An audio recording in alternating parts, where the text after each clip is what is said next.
Hello, good afternoon.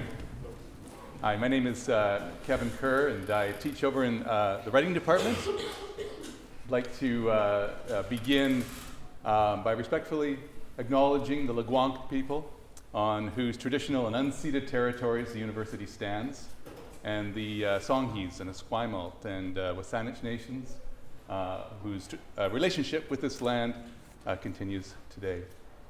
It's a really great honor and privilege to get to welcome our guest here today, our visiting Orion artist, Marcus Youssef. I will read Marcus Youssef, short bio.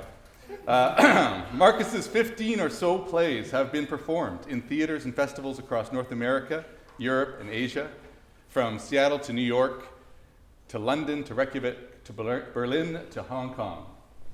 His work is a recipient of numerous awards, including the Siminovich Prize for Theatre, the Vancouver Mayor's Art Award, the Rio Tinto Alcan Performing Arts Award, the Chalmers Canadian Play Award, the Seattle Times Footlight Award, the Vancouver Critics' Choice Award, the Canada Council Staunch Lytton Award for Artistic Excellence, and a recent nomination for Berlin, Germany's Icarus Prize. A co-founder of the East Van artist-run production studio, Progress Lab 1422. Marcus is currently senior artist, aka emerging elder, at Neworld Theatre, international artistic associate at Farnham Maltings in the UK, and an artistic advisor to the National Arts Centre English Theatre. Join me in welcoming Marcus Youssef.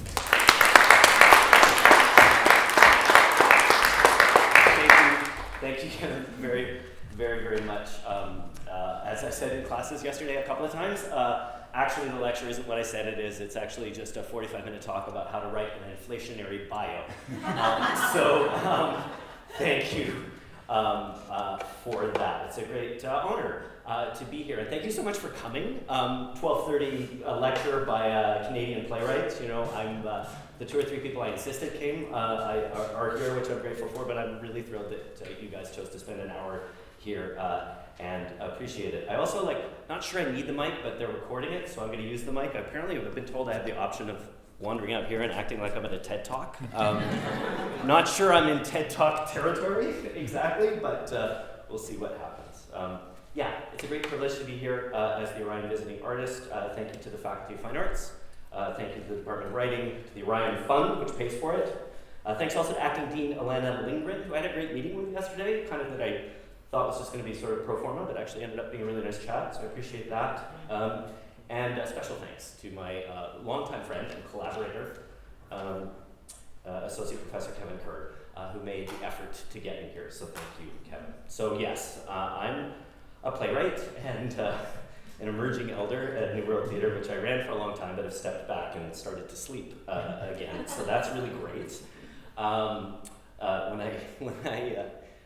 I got a call from the Canada Council saying when I put senior artist, aka emerging elder, on our website, when that went up on the website, they all thought that was hilarious, and I told the Canada Council it was for them.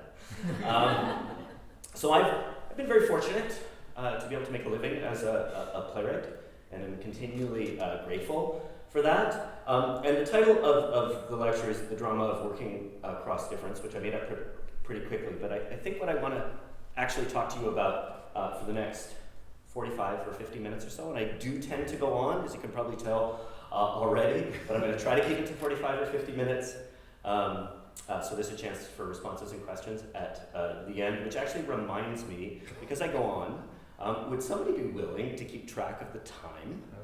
You do that, and it comes with a task. Okay. At about 105 or 110, okay. Can you go, it's 105, or it's 110, it's 110, and that would be helpful. I will do that. Pleasure. So what I want to talk about with that title is, I think what is currently keeping me interested in continuing to do the work that I do, which I am at the age of 50. Even more excited and interested in making theater and writing for the theater than I ever have been, which is maybe a little surprising to me. 3 years ago, I won, as my inflationary bio says, the Siminovich Prize, which is a big national prize. And in addition to a decent pot of money that has bought me some time to write, which I've really appreciated, and also, like, Stratford returns my phone calls now for the first time. It's quite exciting. He is 50. It's also unexpectedly led to a few opportunities like this. Invitations to speak about my work in beautiful, bucolic settings like this one, full of people devoting their time to thinking about writing or writing and art practices, and buying me a little time to think about both what I'm working on at the moment and the work I've done over the last 25 or so years, and what some of the threads or connections in that work might be. And that's a privilege that a lot of artists and playwrights don't get. And I'm really, really appreciative of that. And so that's what I want to talk about. Our diversity is our strength. That's a phrase we hear a lot. It's kind of ideology, I would argue, here in Canada. Our differences make us stronger. And I think one of the things that is an ongoing thread through my work and investigation in my work is the idea that that is only part of the story. Because what is different about us, what we, each of us, imagine to be different about ourselves from someone else, whether it's gender, race, class, ability, neurology, education, politics, sexual orientation, pay grade, the Vancouver Canucks, whatever it isn't just what unites us. It is also what divides us, and what makes us imagine that we are separate from each other. And I think, as we all do land acknowledgements at the beginning of every kind of public event like this and in an institution like this, Indigenous reconciliation is a really, a great way of remembering that. Last year, when Jody Wilson-Raybould was fired from the Trudeau cabinet, after doing something which I thought was super, super interesting, and it won't all be this political, but which was essentially, as I interpret it, telling the Prime Minister and Cabinet that the way things have been done, which is SNC-Lavalin, a murderous corporation, is convicted of bribing a murderous dictator in the country from the region where my family is from, and then is allowed to get away with it. That she wasn't willing to go along with that kind of systemic normalcy. And the price for her, in my interpretation, was that she could no longer stay in the government, Canada's first minister, Indigenous Minister of Justice. And it struck me that it was almost as if the Prime Minister and his people thought that you could invite someone in who, and Jody Wilson-Raybould, like, her dad's a chief, like, it's not like she's no, wilting flower or whatever that metaphor is. But it was as if he thought that you could bring somebody in to the system who has historically been excluded from the system and put them in a position of power into the system, and that they wouldn't actually try to change how things are done. But that's wrong, or potentially wrong. And it made me wonder if the Prime Minister's much vaunted dedication to reconciliation, not to mention feminism, was as much about political brand as it was a real commitment to Indigenous reconciliation, and not to say feminism.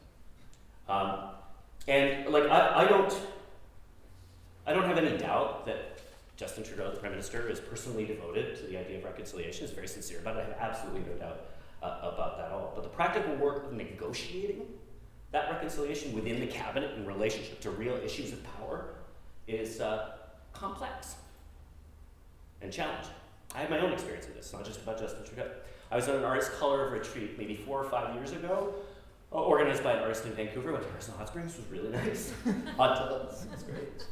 And there were probably about 10 of us who identify as brown in one way or another. And then 4 or 5 really senior, amazing Indigenous artists, many of whom I hadn't really hung out with in a sincere way before. And one of them, Lisa Ravensbergen, was talking at one point about this space in Vancouver called Progress Lab, where she talked about how she felt like there's not a space for her. She's not welcome in that space. And I was like listening to this as the co-founder of Progress Lab, going, oh my God, and sort of like, responded and said, hey, Lisa, I co-founded Progress Lab. And she said, I know. And I went, right. And so I just want you to know you're really welcome, and like blah, blah, blah, blah, blah, blah, all those things that you say in that moment. I said all those things. And then after the retreat, it was great. Lisa made a joke, and it was like, it wasn't a big deal, but it was interesting.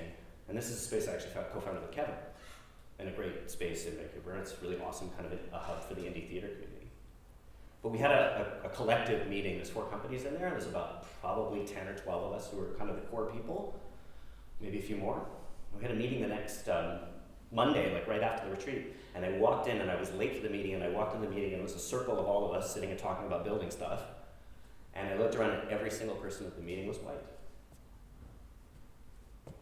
And, that's not a bad thing inherently, but it forced me to kind of go, okay, that's interesting. Like, I built this space, and all my colleagues who I love and are fantastic building this thing are white. So it's complicated. Because I think a genuine reckoning with the personal, political, and social ramifications of difference, those differences that supposedly unite us, is critical and important. But to do it fully, completely, authentically, in a way that more deeply wrestles with some of the ramifications of those differences is a lot more challenging than a poster with a bunch of hands in different hues, or a rainbow, or a unicorn, or a big bold font that says it's bad to be racist. Which, in fact, I think most of us already know. I believe that any authentic exploration of difference means, these are my friends who arrived late, who I insisted come, just for the record. I believe that they cook great meals though, so I believe any authentic exploration of difference means that we will experience real conflict, like meaningful conflict, difficult conflict, and that is not necessarily a bad thing, because the essence of drama is conflict. In a play or story performance, you need conflict. Conflict, in a very un-Canadian way, is good and essential and productive in drama. In fact, if you don't have conflict, and this has happened to me many times for writing something, you're like, okay, so what's the conflict? Like, I need some conflict. And the fact that there's conflict doesn't mean there has to be a bad guy. One of my favorite writers is the American fiction writer, George Saunders. Do people know George Saunders?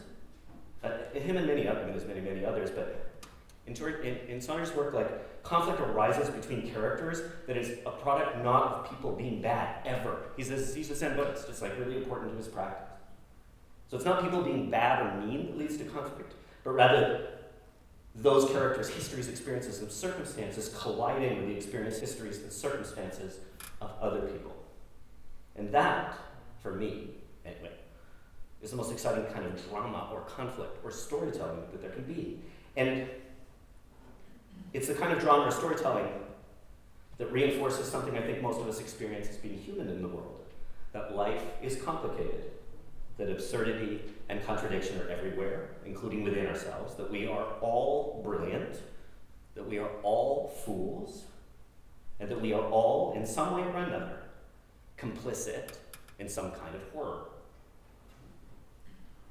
As an aside, I was talking to one of my oldest friends recently, a lawyer, a very successful one, does litigation in a variety of contexts, very performative profession, a performer really, in some ways, not entirely, and a much better paid performer than me. And he was talking about how it could be kind of distressing, that performance ritual could be kind of distressing. Because, for a small number of cases that he litigates, like, it's very clear, like, it's very obvious, and it's all easy.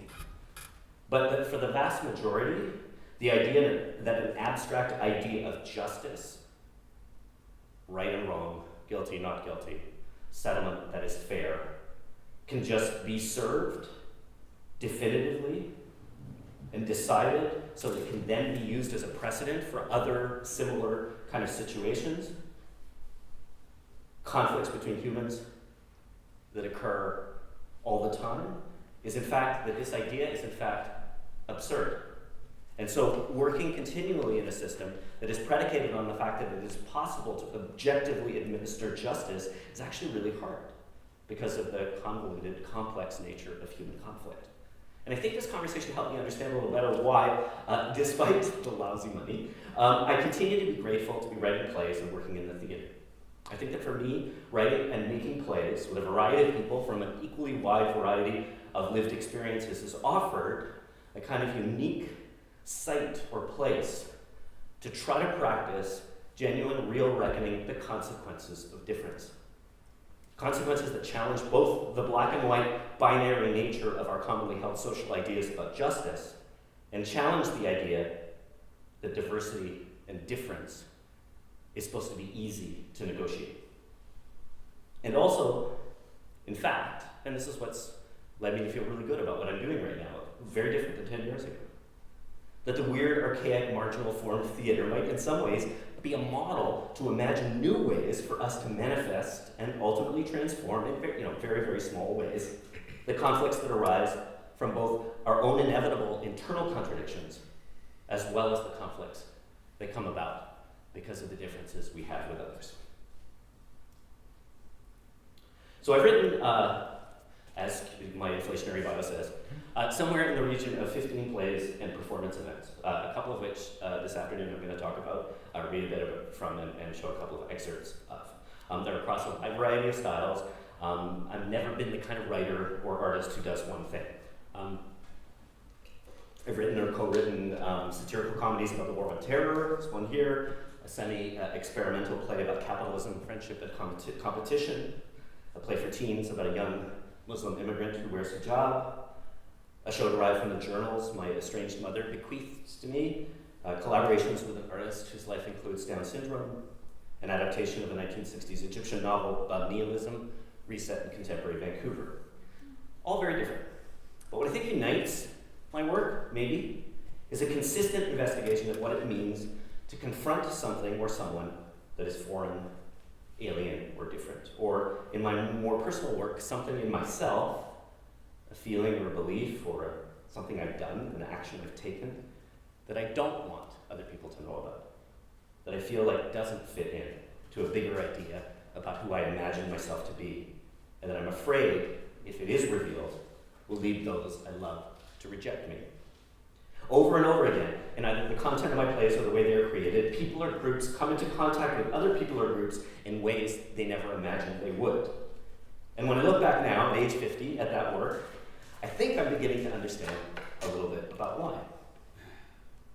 Part of it's about my parents. One of the things I often say in these kind of contexts is I'm a son of an Egyptian immigrant father and an white American mother.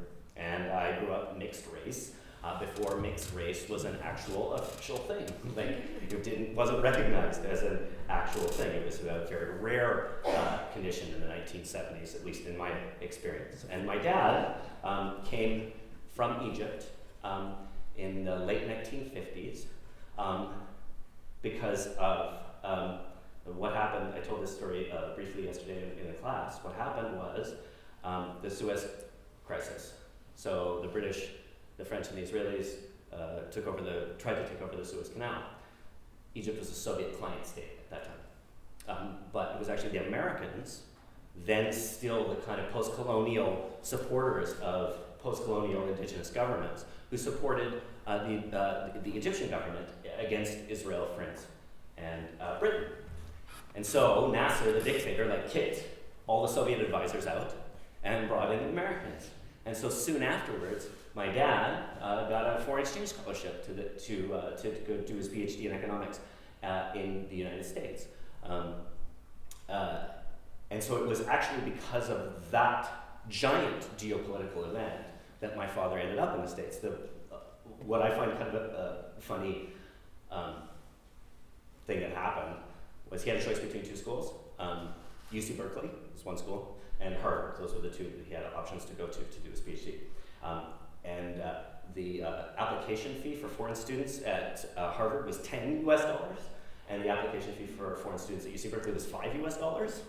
So he picked UC Berkeley, right? It was $5 cheaper, and that's where he met my mom at International House. where she was a volunteer. And I think the story goes, if it's true, when they first had a date, she was his volunteer. He showed her pictures of all his girlfriends in Egypt. To start. That was his big move, but it worked, apparently. My mom's from a just honestly but horrible town called Bakersfield in California, the daughter of devout Catholics who divorced in the 1950s, which is saying something. At the time of my parents' marriage, I can't remember the name, but like the cross-race marriage that they had in California in the late 1950s, early 1960s was illegal in 27 states. I often describe my parents' connection as my dad met my mom escaping from Egypt in full tilt pursuit of the American dream. My mom met my dad at the moment of trying to be in full tilt escape of the American dream. And they met right there. I was the first brown kid in many of the suburban neighborhoods I grew up in the 1970s, as I said. My father did not talk about his life in Egypt or his Egyptianness at all. He was almost entirely estranged from his family there. My parents' marriage was a deeply unhappy one and ended in a bitter, acrimonious divorce when I was 16, from which my mother honestly never really recovered. And the idea that I might be perceived by others as different because my father is an Arab, frankly, growing up, honestly, it didn't hurt me, or only in the most kind of passing ways. I got, once in a while we get called Packy on the school playground or whatever, and I remember being outraged, but I was only outraged because it was so inaccurate. It was patently incorrect, right? Or when kids would ask what are you, and I'd be Egyptian, and they'd be oh yeah, King Tut or whatever, and I'd be yeah, we were the ones who built the pyramids. That was, or when we lived in New Jersey in the 1970s, we moved around a lot. Did people see American Hustle? So that's based on this bribery scandal that happened in New Jersey in the 70s called the Ab Scam.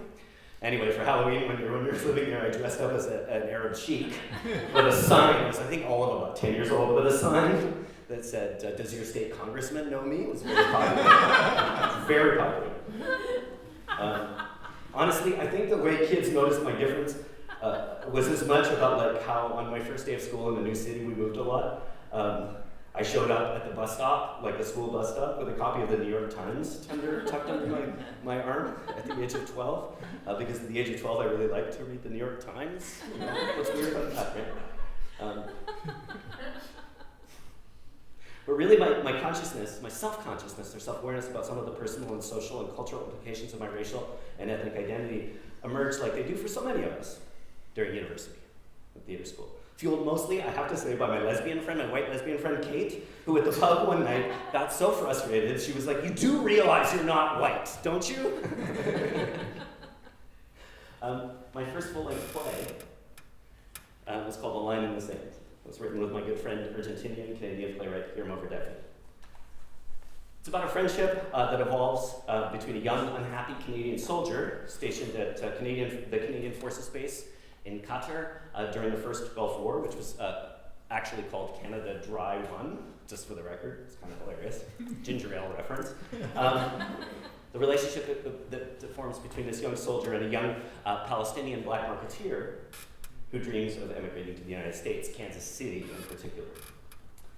It is a drama inspired in part by the novel L'Étranger by Albert Camus, an existential classic in which the French protagonist kills an unnamed Arab, which triggers the existential crisis, and the death of a Somali teenager named Shadane Arum, who, if you remember, if you're a certain age anyway, was a kid who sneaked into the Canadian Forces Base in Somalia in the early 1990s looking for food, and who was tortured and murdered by members of Canada's Airborne Regiment, since disbanded. It makes so much sense to me now.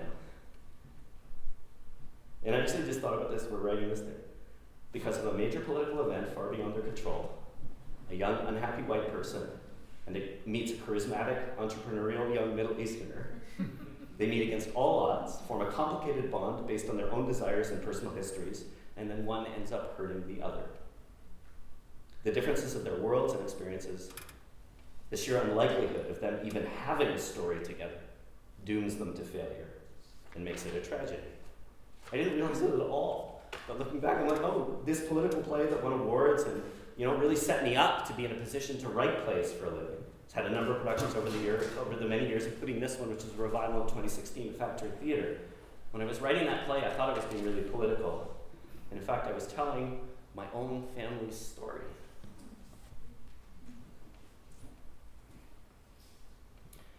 And then 9/11 happened. And that's when I think I really became conscious of how the theater might be a place to wrestle with questions of racial and experiential difference. And how it doesn't, or does, affect me. And do it in ways that might also challenge some of our historical or traditional assumptions about how theater can investigate those questions. It's also when my experience as an Arab became a perspective and commodity, frankly, that large official culture institutions like the CBC and the Canada Council for the Arts were interested in. It became very popular after 9/11. It was kind of weirdly awesome. After 9/11, I felt visible for a period of time. It didn't last that long, but really, really visible as an Arab for the first time. I remember being on a plane shortly after 9/11 and walking down the aisle to go to the bathroom, and people actually, it doesn't happen anymore, but people actually going and clocking in their faces going, oh fuck, oh no. And it wasn't just other people, it was me. I don't remember being on a plane next to a Middle Eastern looking guy who was kind of a bit nervous and going, oh no, like me.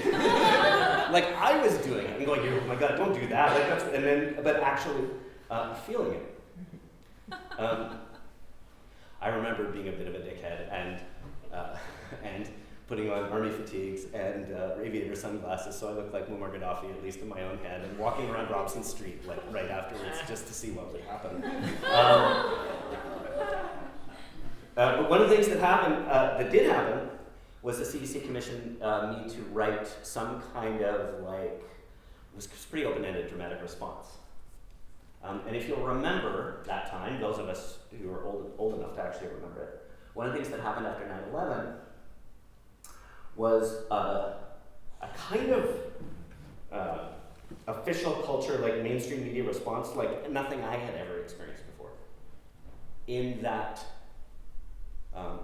very serious newscasters, maybe even David Letterman, said, we may never laugh again. That everything has changed. That the world is completely different now. Which, in some ways, has proved to be true. But the idea that because 3,000 or 4,000 people had been horribly and tragically killed, the idea that had never, that this was the first time that it had ever happened anywhere, was so myopic and so self-involved that I felt like what I wanted to try to do was subvert somehow what I felt were the only two modes of representation that were available to me as an Arab at that time. One was as the potentially dangerous terrorist, and the other was the refugee victim who desperately needs and is grateful for Canadian help. And I felt like the way to try to do that was through laughter. I like making jokes, as you may have been tell. And so I wrote a series with my friend Kamir, an Iranian Canadian. We wrote a series of sketches for a thing on CBC Radio, and it ended up turning into this show, which is called Eileen and Eileen, the Axis of Evil. The bush shot is like a promo shot, which was very early days of Photoshop. So it was really exciting. Everybody's like, oh my God, you're in the same picture as George Bush. It's crazy. And you're a baby. It was very popular then. I've got tons of play. So I'll just briefly describe the show, and I'll read a tiny bit of it to you. So basically, these were two characters. Here, I'll show you the actual characters. There we are. Ali Ababa. Those of you who have a PhD in Disney will know that Ali Ababa is the magic carpet hookah seller from Disney's Aladdin. And Ali Hakim, who Kamir from Rogers and Hammerstein's Oklahoma. Kamir, of course, was cast as Ali Hakim in his high school production. And when we were on tour with Green Thumb before this, we would play this stupid stereotype game, the kind of, what became sort of Borat-y kind of game with each other, where we would pretend to be these, very 90s, but we would pretend to be these kind of projected images of what we were. And we decided to take those characters. That's them with the show's corporate sponsor, Osama bin Laden. He comes out and gives a speech thanking everybody for coming. And they're from the fictional country of Agrabah, which again Disney PhDs will know is the setting of Disney's Aladdin. Which when we toured the show for 4 or 5 years, and we would do interviews, and a journalist would, innocently ask where Agrabah was, and we'd say it was on the Uzbeki-Lebanese border. That was our joke. There's no border between Lebanon and Uzbekistan.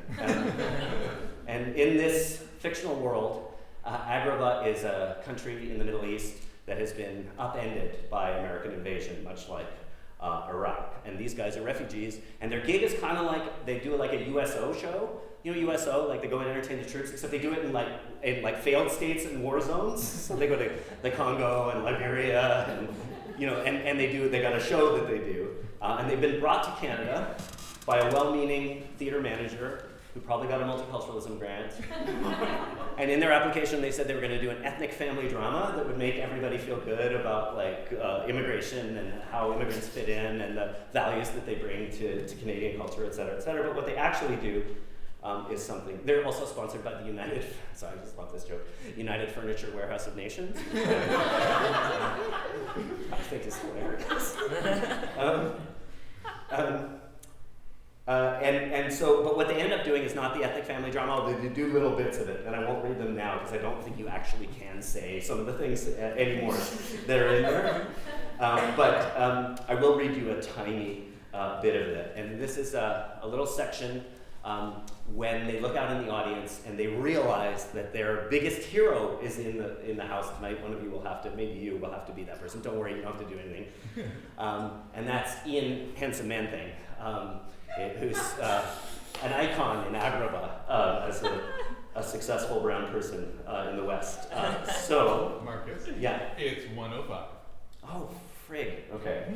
I'll only read a little bit of this. Okay, so I will just pick it up from when they see Ian. So they've introduced themselves, they've sung a really stupid song, they've told a really inappropriate joke, and said who they are, essentially. So now, I'll read both characters. Before we go any further, any peoples who are with Immigration Department, please identify yourselves to us after the show. We have a special present for you. Nothing big. Humble, really. Just a way for us to say we really appreciate anything you can do to keep us from going back to miserable Stakehole Detention Center in Azerbaijan. I have Baba gestures to that guy. I think it's Hakim. Is that him? Oh, my Sammy, ladies and gentlemen. We are tickled pink to announce that tonight in the audience, we are blessed with the presence of a major Canadian media personality, host of Canada Now on CBC-NN, and our hero, Ian Handsome Man Thing. There's sexy porn kind of music, they dance lewdly. There's a snazzy promotional photo of Ian. They ululate, they go, that's what they do. Can't do that anymore, but we did it then. I knew you would come, Ian. Oh, holy hookers, you are big cheese in Agrabah. Oh, that face, look at your face and your skin. Oh, rich, brown nuttiness. We are very great admirers of you, successful brown person, and have a proposition for you. Perhaps you are looking to make lateral move in world of entertainment from handsome brown anchor to handsome brown actor. We propose a modest proposal of interest to you. And all entertainment industry people here tonight, we at Eileen and Eileen, we have an idea for a movie vehicle. It's an action movie, an epic, a love story, a quiet drama of personal fortitude. The movie opens. No credits. Some bad motherfuckers come to town, yes? Some of the worst motherfuckers. They're dirty. They have greasy hair, ugly clothes from Walmart. They're dark with a dark purpose, swarthy, greasy hair. Their underarms are pungent. They're religious fanatics. So, they come to town, these very bad men, any town, hometown, your town.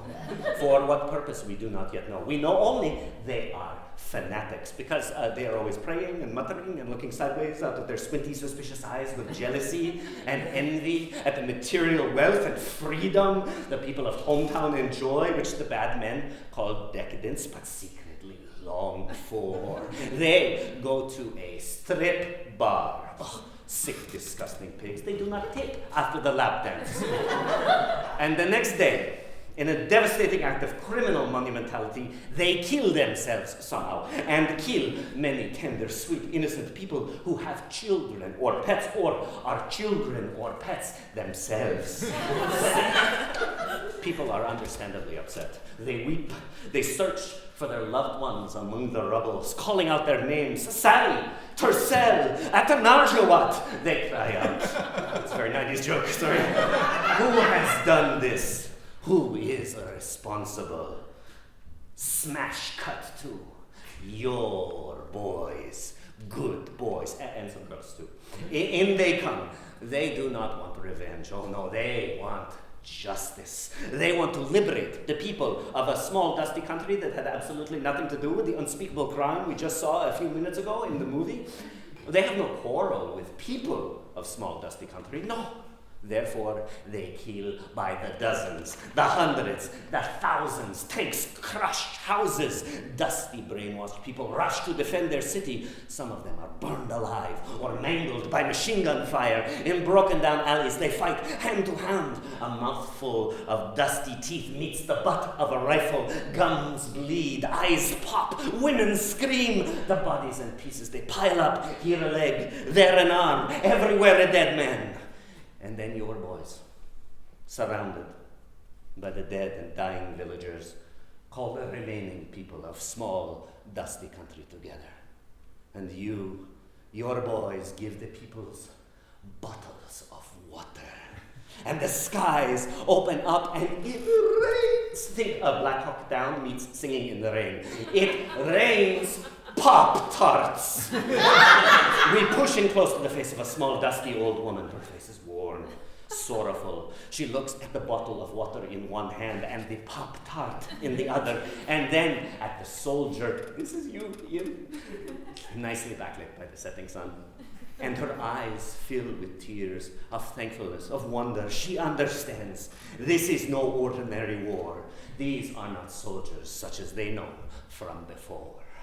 And then there's an act 2, but I don't have time to read it. But it's pretty hilarious because Ian joins the regiment and they go and there's a young boy who's been maimed by accidentally maimed by a bomb, and he loves soccer, and and he loves David Bentham, they call him David Bentham, and so they meet the British soldiers and they get the soccer shirt for him, but then they get tapped and anyway, I'll just read you the very end of it. Ian dies. In a moment of great heroism and poignancy, you pass from this world to the next. You are transcendent. You fulfill your destiny. Back at the base, it is Asian Heritage Night. And the soft, come on, that's hilarious. And the soft sounds of Hawaiian luau, it's a real thing, drift into the tent where the rest of the company sits in a circle. They are solemn now, slouched against their cots, etc., etc. I won't. Anyway, at the end, I think I smell an Oscar. Do you? And then the theater manager comes in and interrupts the class to get to start. Ted Little, former professor at Concordia University and editor of all the theater, wrote something about Eileen and Eileen that really, really helped me understand, I think, what is meaningful to me about it and articulate it for the first time, aside from the jokes and whatever. He said that what Eileen and Eileen does is remind us that the other is us. And it's something, that phrase is something that's really, I think, informed a lot of my work over the years. It was really helpful when Ted articulated that. That the qualities we ascribe to those we categorize as different, often, I feel like I am discovering, tell us as much or more about those of us doing the describing than they do about those we are purporting to identify. Because for the purposes of this talk, I've so far described myself as a mixed-race son of an Egyptian immigrant whose parents had an unhappy marriage, as a kind of victim, in a way. Not in a bad way, like it's mostly true, but as someone affected, negatively by the dominant ideological and political forces at work in our culture. But it's also possible for me to describe myself in different ways. I talk a lot about being mixed race and my dad being an immigrant from Egypt. But as my friend Jamie says in our play Winners and Losers, your father came to do his PhD in economics at either UC Berkeley or Harvard. Wasn't exactly the Ellis Island experience. I went to elite private schools around the world. I didn't have to go into debt for university. My wealthy father helped us buy a house in Vancouver 15 years ago. Because in many ways, it's a lot harder for me to talk about my class privilege and the ways I've gotten the long end of the stick than it is to talk about my racial identity. The differences and conflict we experience with others are, in my experience, very much alive in ourselves. Israeli philosopher Yuval Harari, as Homo Deus, Sapiens. In his book Homo Deus, he talks about the way the human brain actually, biologically, operates as a kind of State Department or diplomatic wing for our sense of personality and self in relationship to the CIA or secret police of our actions and behaviors. Because each of what we all remember about our own actions or a conflict that happens or something that goes wrong is managed by selective memory that deletes the behaviors and actions that do not correspond to how we wish to imagine ourselves. And I think this in part explains the rise of Donald Trump and what you might call the Trumpian discourse of populism and the alt-right. Donald Trump does not deny difference. Donald Trump embraces the consequences of difference. Like so many demagogues, he voices the unsaid, taboo rejection of difference. He says, no, it doesn't unite us, fuck you. You're different. I'm a winner, and if you don't think I'm a winner and you're not like me, you're a loser. And there's something deeply seductive about that. And I think it's important to remember that. I honestly experienced Donald Trump's discourse, in addition to it being a pain in the ass, just infuriating, as a kind of relief. Because for all his lies, for all his demagogic violent racism, I think there's something also in the way that we are completely dismissive of him and his rhetoric in a really binary way that lets us all off the hook. I feel like it lets us feel better about ourselves, superior, and also ignore some of the contradictions, like SNC-Lavalin, like actions taken during the Obama administration, drones, deportation of migrants, letting the usual suspects have their way after the 2008 financial collapse. Trump is a binary creature, and it's the age of the binary right now, I think. And it is the seductive power of that binary that fueled the creation of the next piece I want to talk about, which is called Winners and Losers. So this is a play. Oh, actually, I'm going to have to just briefly exit here and pull this up. So this is a play. Does anybody know it? I know one person does. She's talked to. So a few people do. Okay, so this is a play. It's me and my friend Jamie Long. Very briefly, because of an incident that happened with a friend of ours, we got really interested in the idea of competition and male competition, particularly entering middle age. And we decided, and we talked a lot about our own relationship and how he runs a company. We're basically the same person in the theater world in Vancouver. Nobody thinks about us at all. And we were interested in the ways that we felt super competitive with each other. And so we decided to try to find a way to explore that. And the show that we created, Winners and Losers,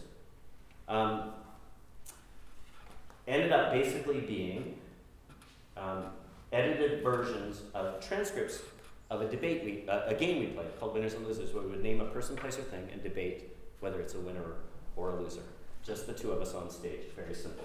I'll just play you a little promo from this. Is from the Seattle presentation of it.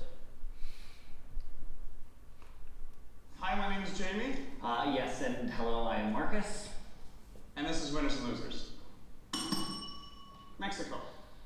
Mexico? The nation of, the whole works. The entire Top to nation of bottom. Mexico. Yep, Mexico. Sure, okay. Well, on food, winner. Hipsters. Hipsters? Hipsters. Hipsters. I think hipsters is an old term. I'm going to call them a loser right off the top. I've been told I'm a good-looking brother. A theater critic once described me as verging on handsome. E-cigarettes? Vapor cigarette. I'm going to call e-cigarettes a big, big winner. Okay, Pam Anderson. Pamela Anderson. Is a loser. No, Pam's a winner. Pam's still a winner. I am the better masturbator. Truth be told, when I have been forced to masturbate without technology, I'm no good at it anymore. Your father, is he a winner or a loser, Marcus? My dad. Your dad. My dad is he's a winner. He's a big winner. He's a very successful guy.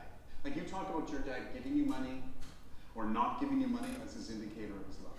Yep, 44 years old, still getting a check from daddy. All right, your dad.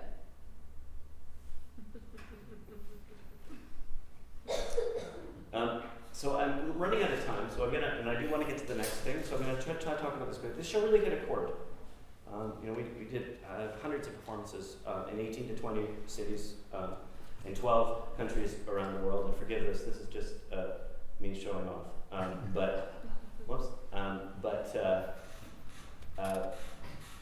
We had a really great off-Broadway run, that's the picture of the promo shot, but that guy came and stuck around after. Wow. It was like pinnacle of career right there. I was just like, I wanted to talk about it, and my dinner with Andrew was absolutely an inspiration for the piece, so that was utterly thrilling.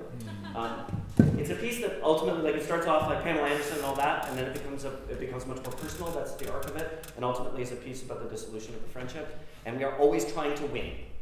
That is the task. We are trying to win every single debate, and in the eyes of the audience. And it was an attempt. And part of the game was that 85% of the text, which is published, is like edited versions of real debates that we had that we shaped, and then we performed it as if they were being improvised and got really good at that over 5 years. Got really good at it. Wasn't so good at it at the beginning, but it was really interesting. And then about 15-20% of the show is new things all the time. We also have license when we do the show to change, we have to stay on the arc, and the same thing happens every time, but we have the license to change how we say things, and if things happen during the day when we're on tour or whatever, we can bring those in. And so it's really live. It's super live.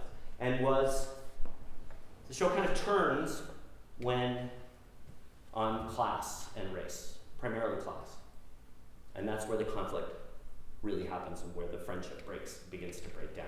The agreement that we can live with our differences begins to break down. And it's really interesting because we were going at each other for real. One of the tasks we set when making the show, when writing and improvising the show, was we went away and we had to write why the other person was a loser. And then we came in the next day and read them to each other. And those why you're a loser things changed always. We always had license to change that. So every night I would sit and listen to Jamie's real assessment of why I'm a loser. And vice versa. We toured it for 5 years. It was unbelievably hard for the first 2 or 3 years.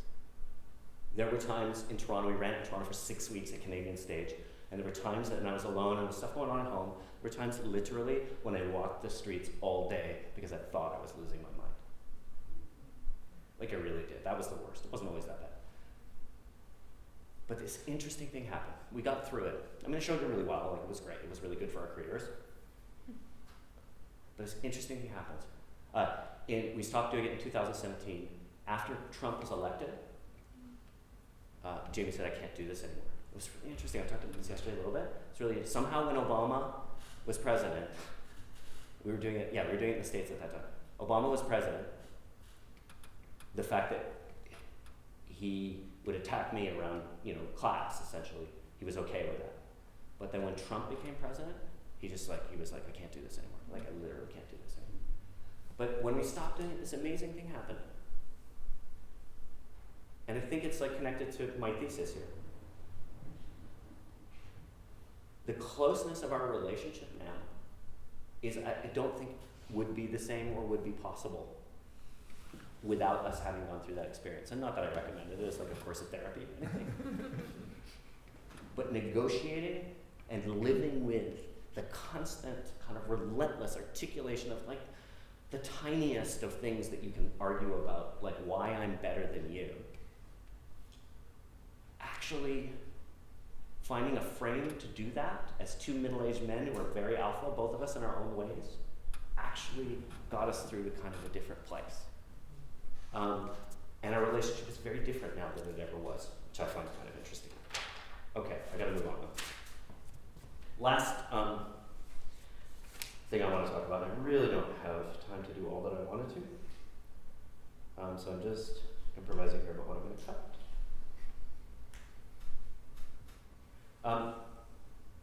This last collaboration that I want to talk about is with my friend Eileen and Eileen, and I think it's the most profound articulation of the idea that the theater can be a place where we enact our differences and make productive use of the conflicts that arise from them. This is me and my friend Niall. What I love about this picture is if I ask you which of these two people has an intellectual disability, you'd be like, well, I'm not sure. Like, it could be either one of them, which I really like. Maybe you don't agree. In 2008 or 2009, we were approached by a mutual friend. Niall grew up in the theater at the Caravan Farm, knows more about theater in many ways than almost anybody. Always identified as a writer, even though he only writes at the level of sort of somebody in kindergarten in terms of physical capacity to write. And this mutual friend of ours said, you collaborate with people all the time. Do you want to work with Niall to see if you guys can figure out a way to write what he has always wanted to do, which is an adaptation of Peter Pan? And I was thrilled. I was thrilled in part because I didn't know Niall that well, but I was thrilled in part because the idea of trying to find a process that could allow somebody with Down syndrome to write seemed really exciting to me as a writer, and partly because Peter Pan is a boy who can't grow up. And so Niall's desire to write that story was hugely provocative and interesting to me. I'm going to just sort of blast through here. The result was a show at the 2011 Push Festival called Peter Pinties. Yes, indeed, very weird. So the idea, so we devised, here I'll just cut right to, oh no, I can't get past that. Hang on. Here, let's just watch this bit. We'll survive. If you need to go, just go.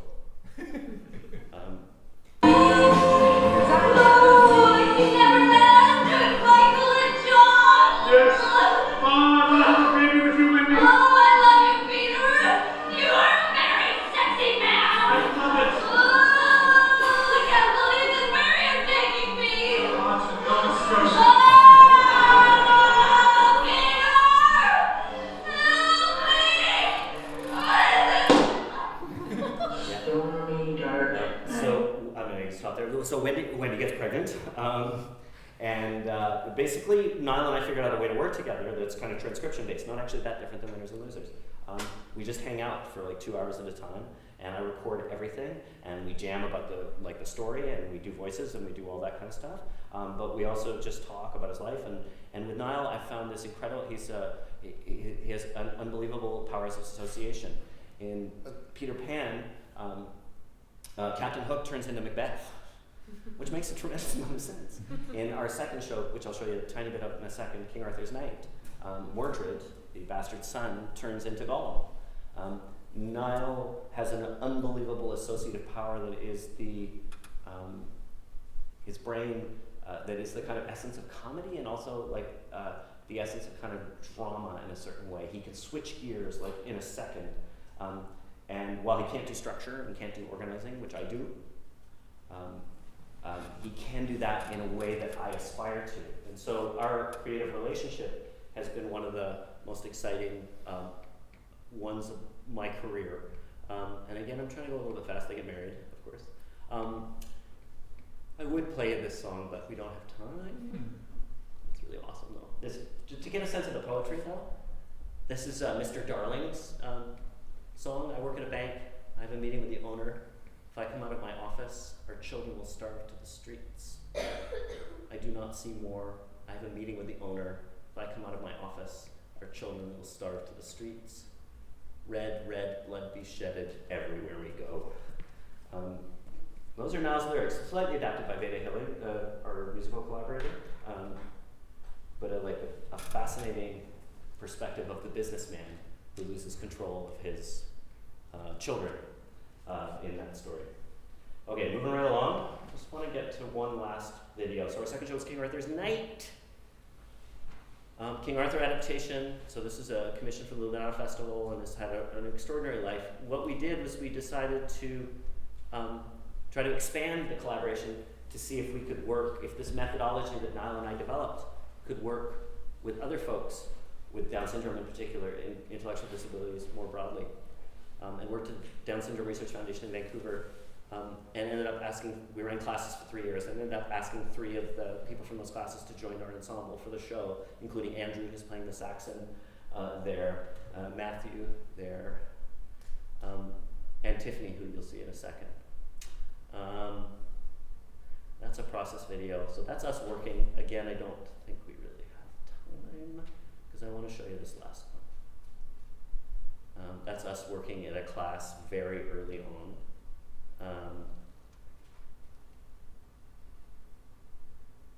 That's Tiffany dancing. Part of the exercise here, no, that's still the wrong thing. It's the way the PowerPoint works. It's the wrong. Part of that exercise in the collaboration across the difference of intellectual, neurotypical and neurodiverse folks that we discovered is like that the game we're trying to play, and it's what I've tried to do with Niall, sometimes successfully, sometimes not. It's like what happens if the people who lead, normally lead, choose to try to follow. And this is an iteration of that.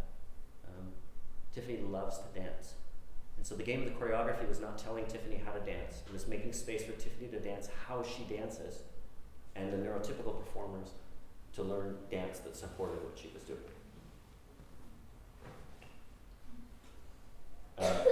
And this is the one I want to show you. And I'll finish here, and I'm sorry it's a bit abbreviated here at the end, but okay. Here we go. Do that other. Okay. But this gives a good sense of. If culture is to be any use whatsoever, it has to reflect the world that we actually are in all its complexity. Culture can bring folks in a room whose experiences may be very different, and who may, as in this case, have been honestly historically separated for millennia, and challenge that. That's what culture is for.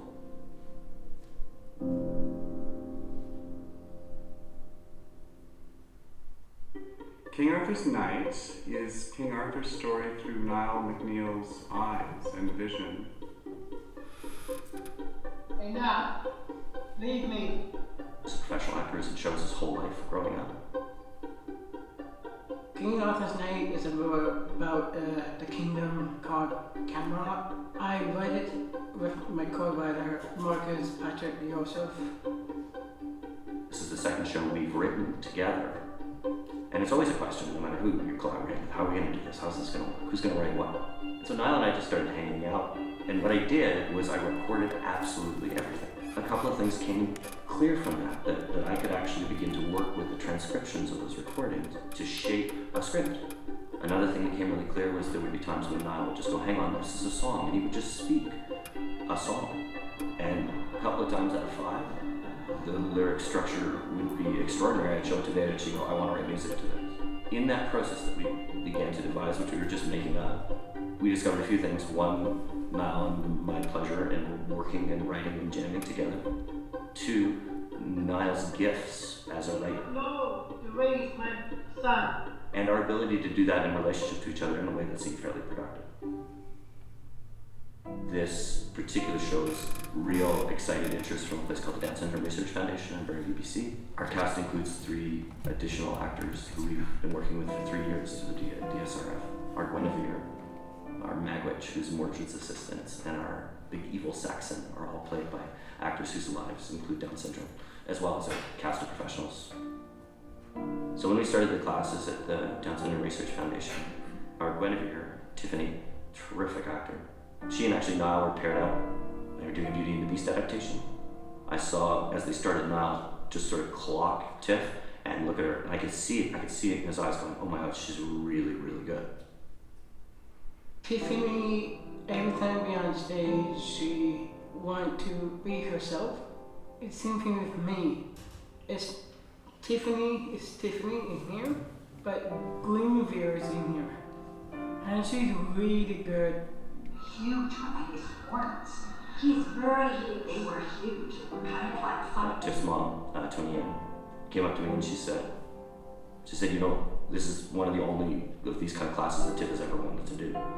And she said, thank God we found you. Because Tiff's been doing this alone in her room for 10 or 15 years. So she's trained herself, but one of the things that happens when we open up the access we take for granted is that folks who haven't had that access get the opportunity to participate, and not just participate as an act of charity or favor, but to come fully present at what they're really good at and make the whole thing better.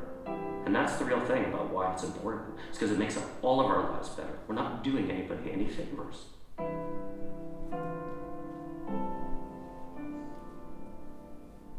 We'd like to do a really good show. It is going to be sold out. I'm not scared. We're ready, we're brave, we're tough, and we can do it.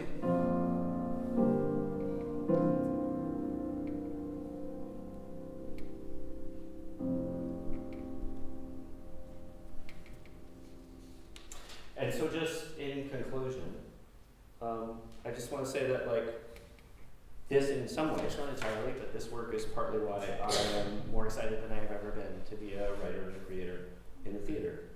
In a world that is literally being reduced to binaries, in which human behavior, human need, human love, need for connection is being translated into data, which our relationships are being translated into data, ones and zeros, data that is proving to be the most profitable, harvestable natural resource in human history. That at this time, being able to do work that is about human connection in this way, I feel like I found a small marginal way to resist that.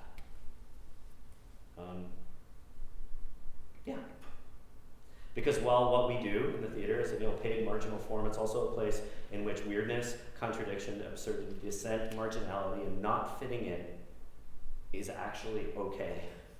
And the perspective of those who have been historically excluded can be allowed to be present.